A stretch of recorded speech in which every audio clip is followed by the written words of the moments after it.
Good day mga boss. Ngayon mag-unboxing tayo ng Z5 Wave 125 clutch housing na may kasamang clutch lining. So i-unboxing natin para sa mga may Wave 125 dyan, XRM 125 na naghahanap ng clutch housing.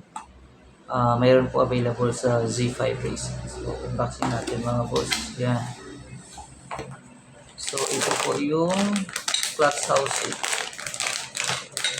So, tingnan natin. Z5. So, ito po siya. Yan, ito po sa loob niya. Clutch housing. Z5 Racing. Then, ito yung kanyang clutch plate. So, may kasama na po siyang clutch plate na 4 pieces. Yung standard po na clutch plate is 3 pieces lang, pero ito is 4 pieces dahil yung clutch lining niya po is 5 pieces na siya. Okay, yan. 1, 2, 3, 4, 5. So, 5 pieces na po ang kanyang clutch lining.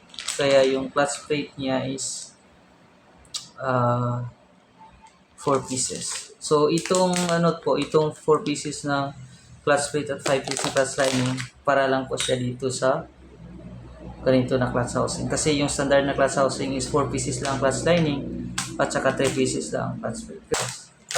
Then may kasama na siyang clutch spring. So, ito. Yan, clutch spring. And then ito, hindi ko alam anong tawag dito. Ewan ko, clutch spring ba to? O, clutch spring siguro to. Then ito. Yan. Yan mga boss. Sa may mga Wave 125 dyan na naghahanap ng clutch housing na may kasamang clutch spring, meron po tayo sa Z5 Race. So, for more information, PM lang po kayo sa Facebook page kung may mga tanong kayo regarding dito.